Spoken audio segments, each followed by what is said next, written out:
Good morning. I could. This is the House Appropriations Committee.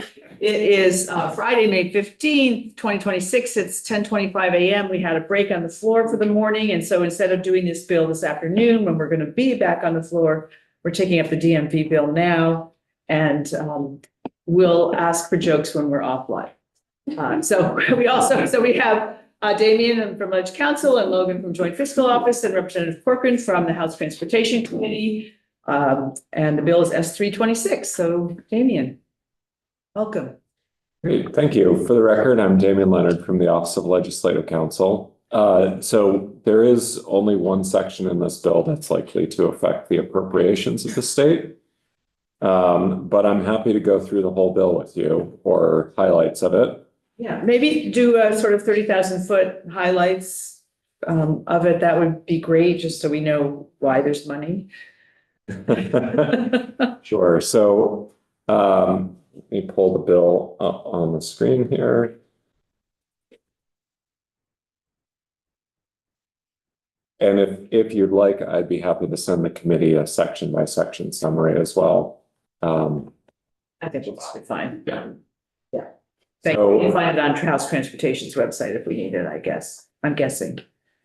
It probably is there, yes. Yeah. Okay. So early on in the bill, a lot of this bill is technical. There's a non-driver ID card section here, which is really just bringing us into alignment with some of the federal requirements around the federal Real ID program.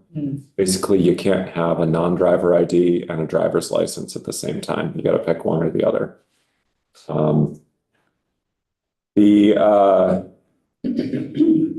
As payment methods are modernizing, Section 2 is reflecting that. So under current law, the Commissioner of DMV can only suspend your license or registration if your check bounces, but not if your electronic payment doesn't go through. I love that. Yeah. Bad choice. We've moved on, haven't we?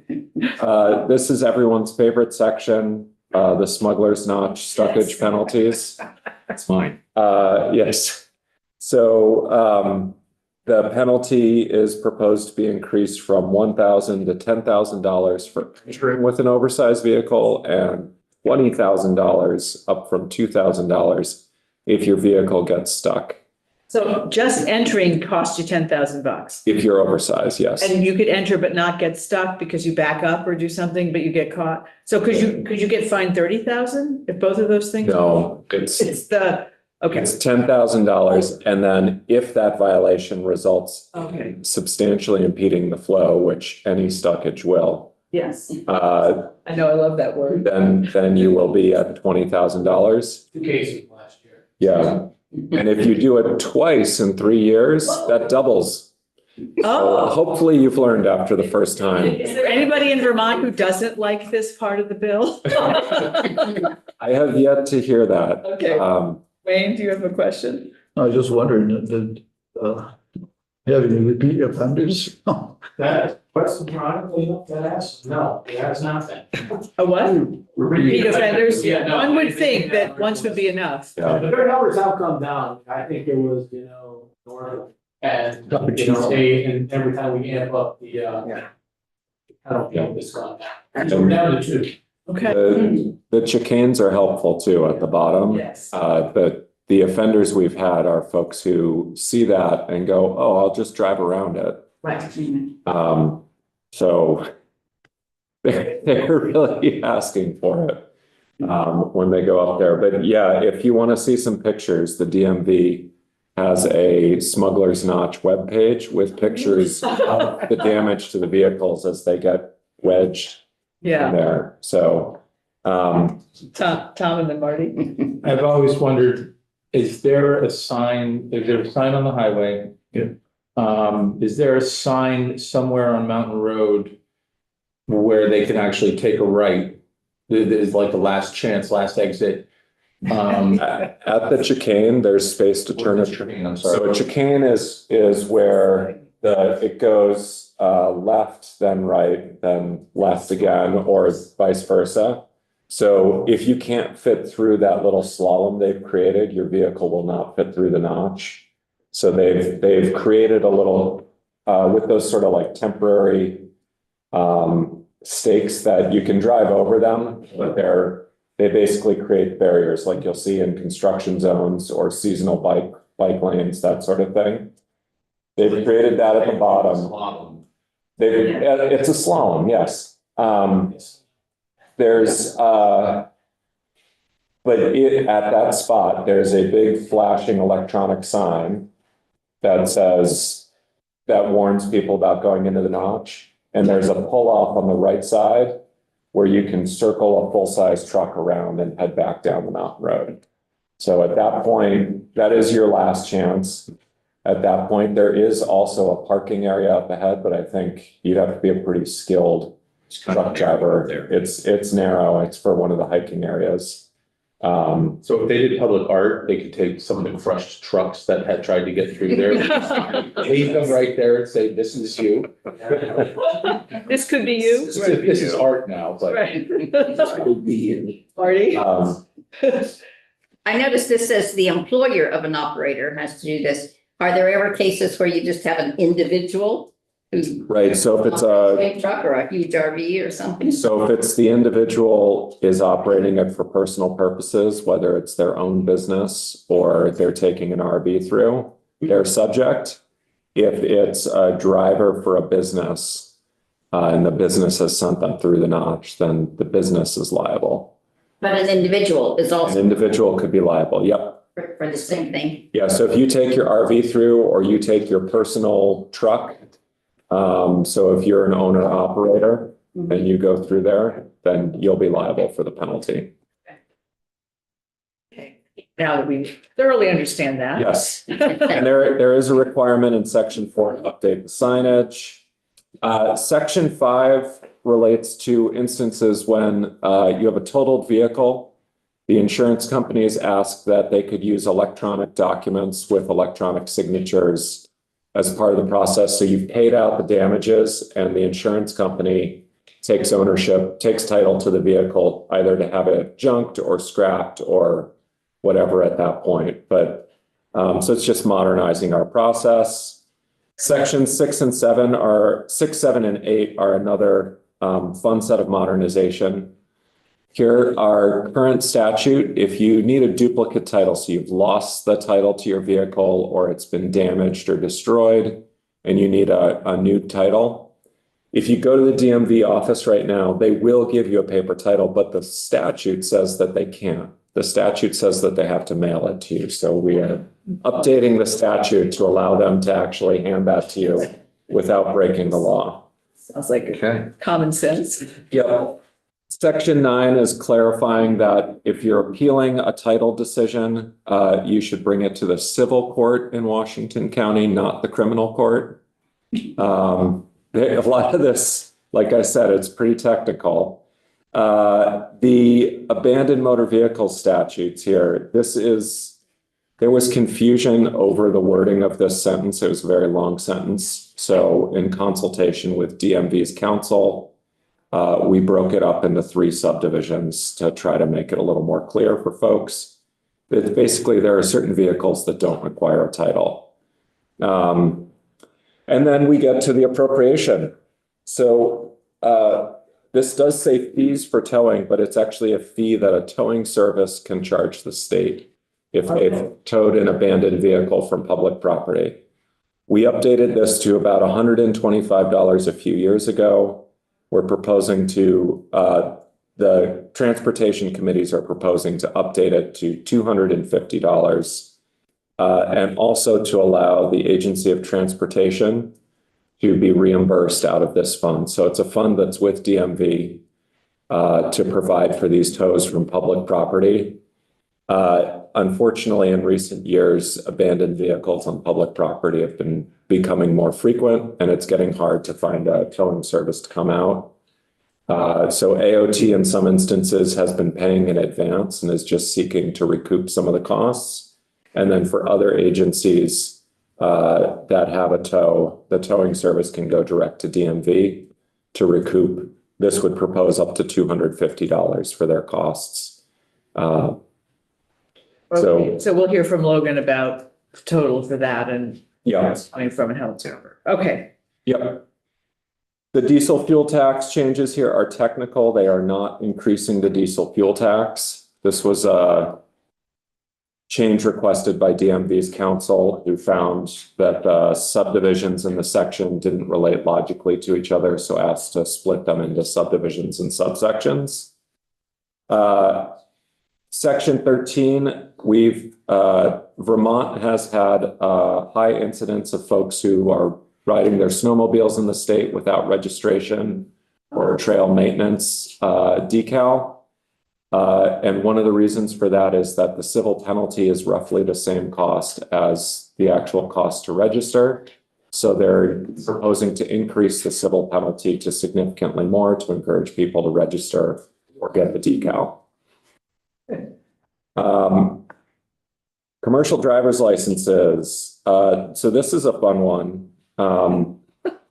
This would provide a limited exception to the commercial driver's license requirements for public employees during a state of emergency.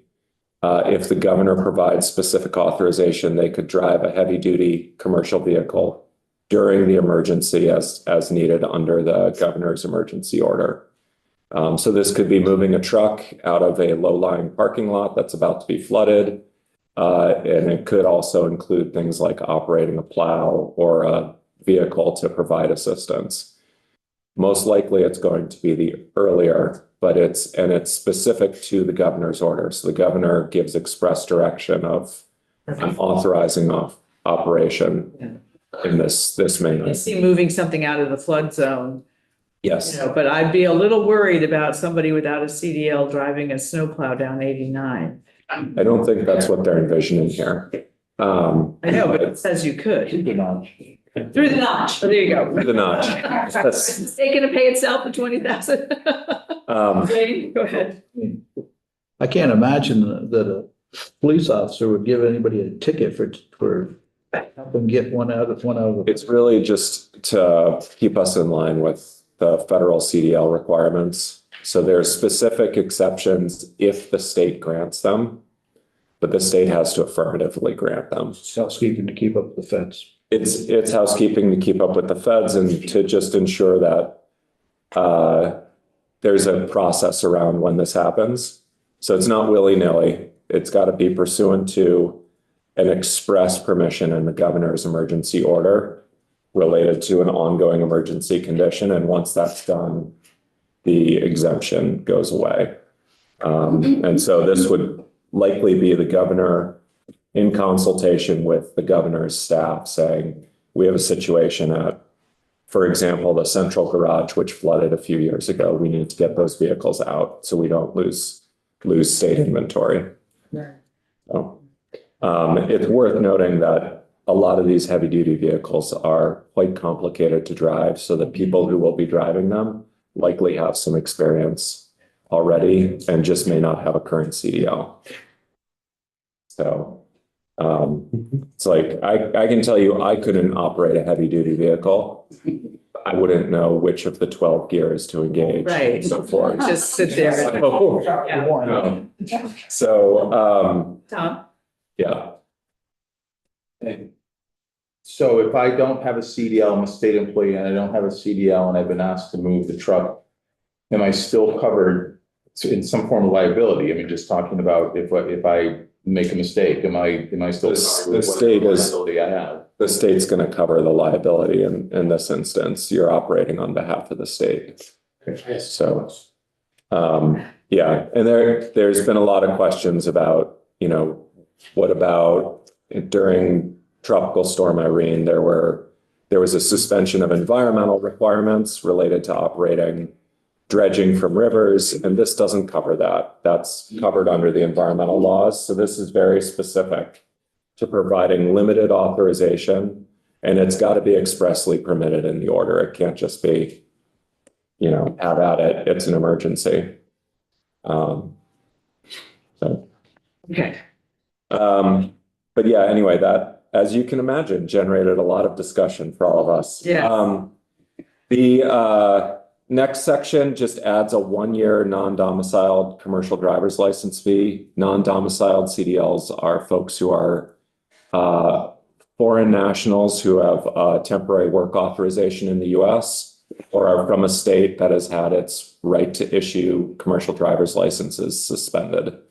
I don't know of any states that are currently have that, although I do know the current administration has threatened California with that penalty over certain requirements that they have.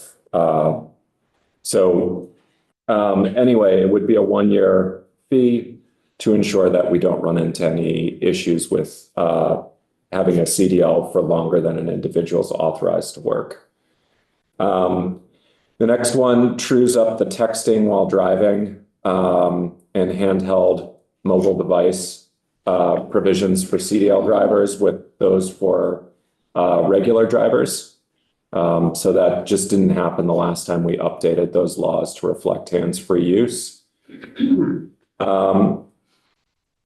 17 is super interesting for those of you who have motorboats. Your validation sticker will need to go within 6 inches of your registration number in order to bring us into line with federal requirements.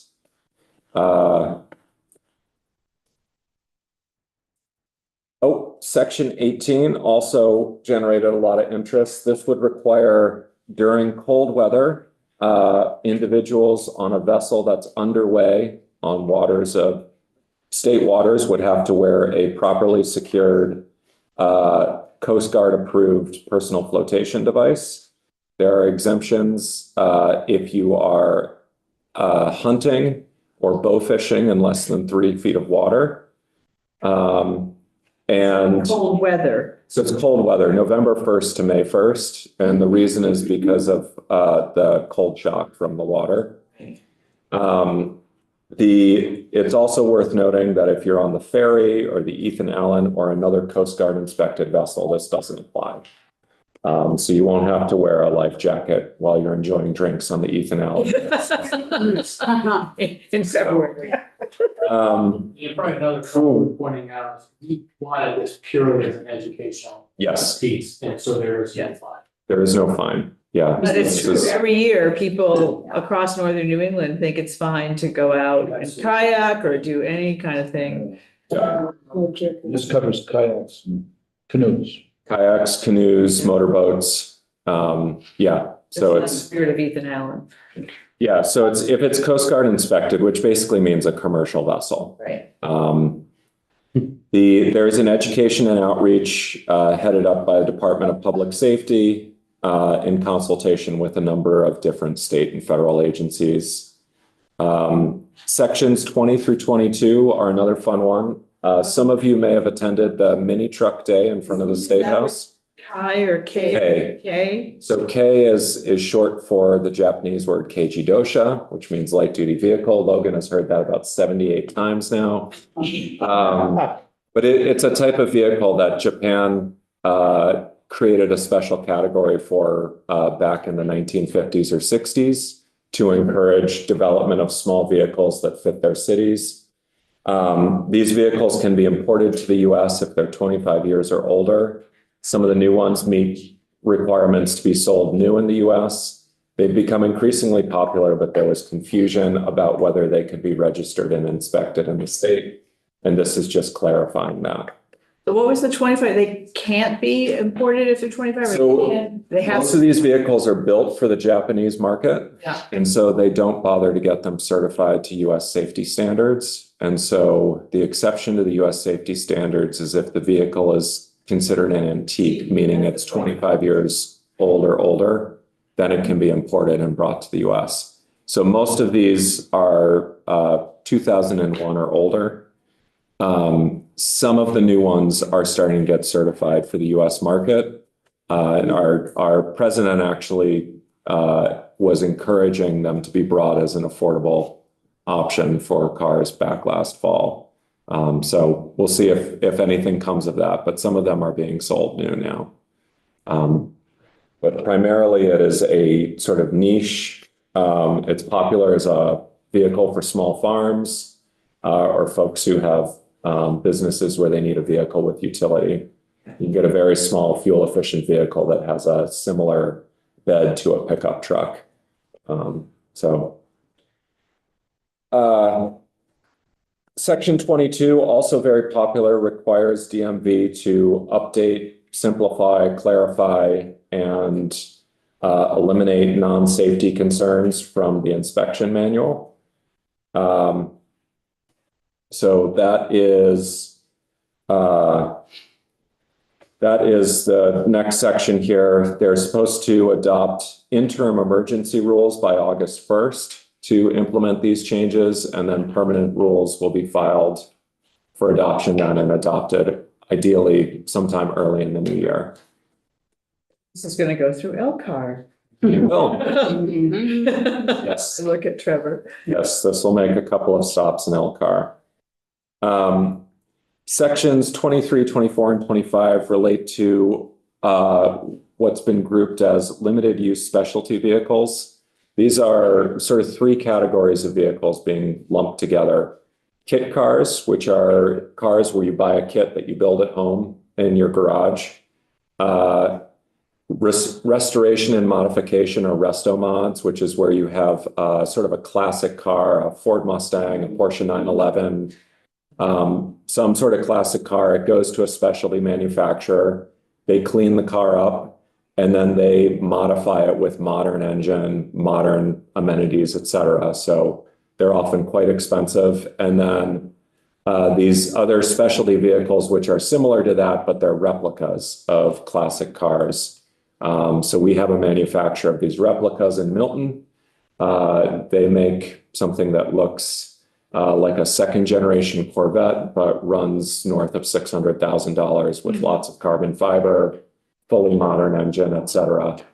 Sign me up. You're gonna go get one, right? Yeah, okay. We've got our legislative pay to cover that. So this is allowing you to register those cars in the state, similar to the way we register antique and exhibition vehicles. You can drive them once a week for personal reasons, but they're not for regular highway use.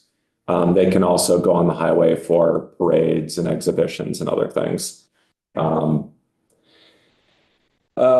Let's see, license plate language here. Some of you may have seen these. I just learned about them when this came up, but apparently it's becoming common now to get your license plate colored, tinted, or redesigned with your own personalized designs on it. This is prohibiting that, since it makes it hard to tell where the license plate is from. It's also prohibiting those clear plastic covers that will obscure the numbers when the light hits them. And then the other thing it's doing is, so in COVID, we authorized temporary print at home registration plates.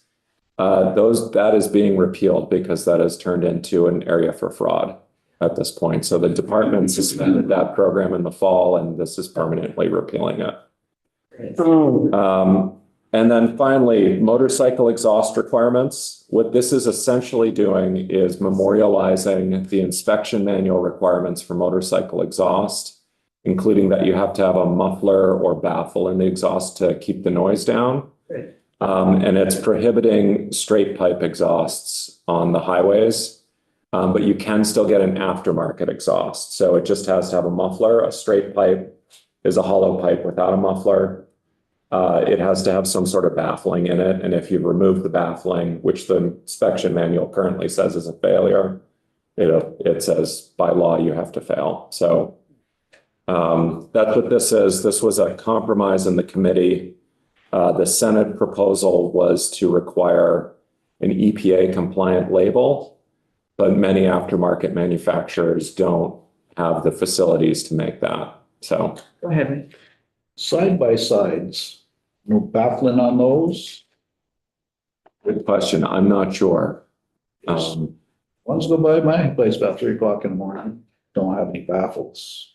So if they don't have baffles, then they would no longer pass inspection under this. They have to be inspected.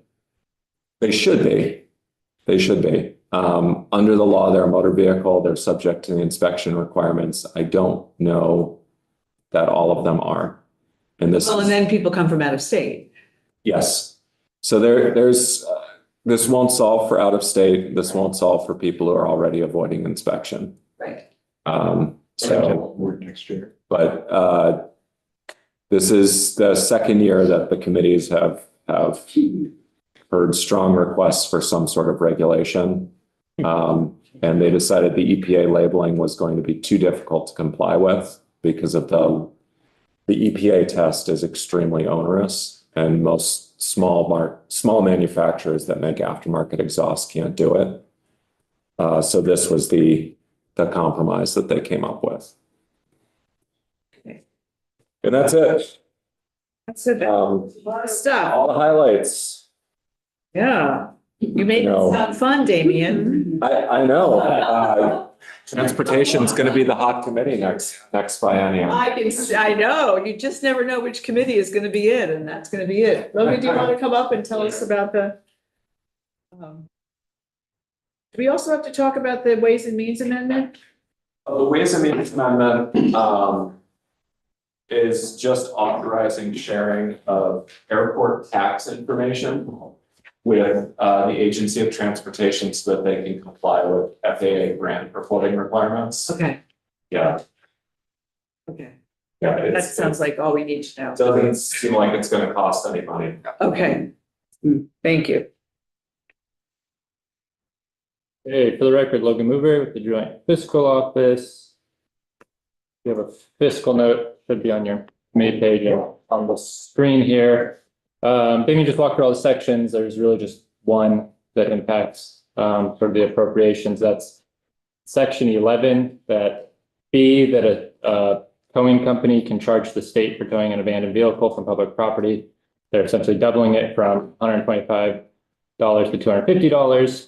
This would, in fact, cost the state slightly more money. In fiscal year 25, the DMV paid for 256 vehicles to be towed. If we sort of assume consistent rate in the future, this increase would increase the expenditures incurred by DMV by about $32,000 per year. Starting in fiscal year 27. Correct. Do you know if this includes private properties that have been declared unlawful vehicle junkyards and have been ordered to clear but haven't? I'll defer to Damien, but I believe this only affects public property. Yeah, it's public property tows, so this is just reimbursement from public property. There are other provisions around towing from private property, abandoned vehicles from private property. But generally in that case, it's the private property owner or the vehicle owner that has to pay for the tow. You can't identify the owner, generally the private property owner ends up having to pay to get the vehicles towed. If I can just follow that up, I can follow it offline too, but for instance, there's 50 vehicles on the property that are supposed to be moved. The owner refuses, the state's gonna go in with an injunction to who covers those costs?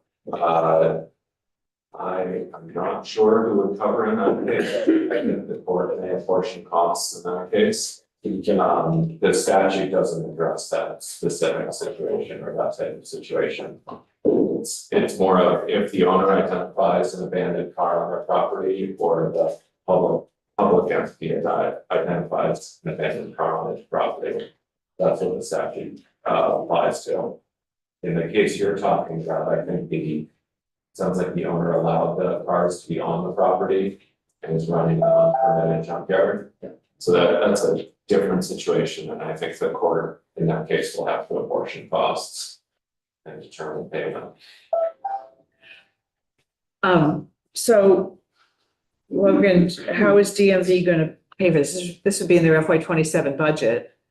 Yeah, so DMV currently sets aside a portion of money already for towing expenses. So this would increase it slightly. I think this could be accommodated for within They their. absorb it in their budget. Yeah. Okay, I'm looking at Rep. Corcoran, he says yes. Yeah. Okay, great. John? So at some point, they would try to, get reimbursement for this. So if someone shows up, hey, that was my Jeep. Yeah, that is a potential, yeah. There's a mechanism for that. I believe so, yeah, but I think, DMV could probably speak to the specifics of exactly, but I do believe there's a mechanism, so. Someone may This have is for the towers, you know, Right. So, Yeah, the towing I piece. think it originally started out at $40, and you said $125. I don't think it's still enough in the eyes of the towers, but. Probably not, depending on where they're coming from. It's better than it was, so, yeah. Yeah, there is a process under the statute so after the car's been towed, the towing company can apply for a certificate of abandoned vehicle. There's a 21-day waiting period where the DMV tries to locate the owner. If the DMV is unsuccessful, at that point, they issue the certificate and a salvage title to the tower, and the tower can sell the car for scrap Take or ownership, auction basically, or, and move it on. yeah. And then my understanding is the towers have limited space, and so they'd like to move these cars as quick as possible. If there is an owner that's identified before 21 days, the tower can seek reimbursement for storage fees and unpaid amounts at that time.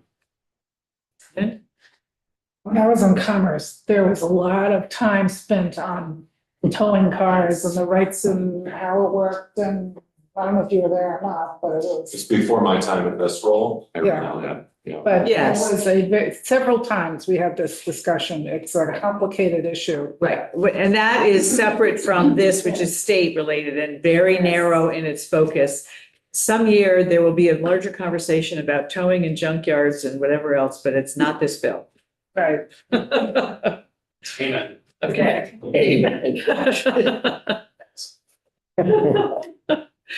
All right, anything else we need to know on this? That's, I think, related to the appropriations, I can go through the other sections, Damien sort of walk through them all. Yeah, I think, Questions on them, but that, section 11, the towing there is the Okay. only thing that'll affect the appropriations portion. right, and if they say they can absorb it into their budget, then that seems good. And then we can all take bets on how many trucks go through Smuggler's Notch.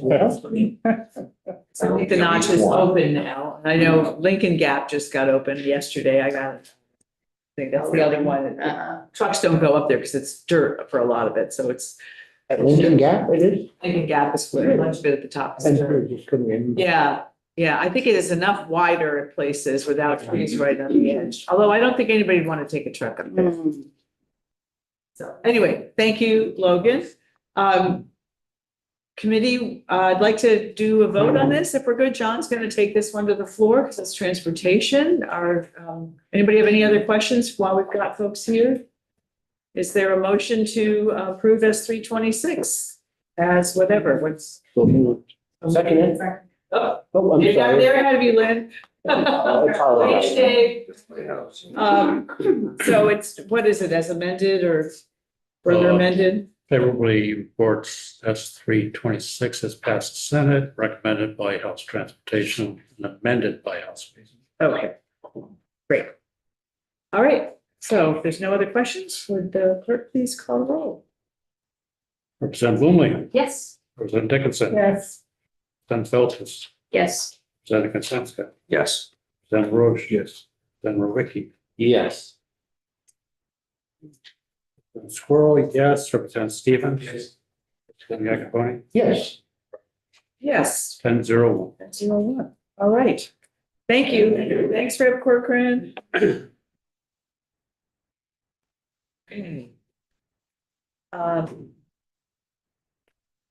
Okay. So committee, a couple things. We just got word for the Democratic caucus isn't going to be now until 12:30 because other committees were doing stuff between 11 and 12. So just so you know, if that affects you. Autumn, for next week, we have bills on Tuesday afternoon. Can you remind us the bill numbers just so in case that 23, which is miscellaneous 5, and 328, which is. so S323 and S328 from the Senate, and I believe we're going to get one or two more bills from Ways and Means. 328 is, but actually the housing and common interest. Okay, housing and common interest communities. Well, there's something to read while you're on the floor today. So I think there'll be a couple more coming from Ways and Means. That's all I know at this point. But not this afternoon. No, we're done. We are now After the done. floor, we can leave. Right, exactly. We're now, the bill that we had this afternoon, we just heard, that worked out actually much better than trying to orchestrate for the afternoon. Yeah. So we are done in here until after lunch or 1:15, I think we have, starting on Tuesday.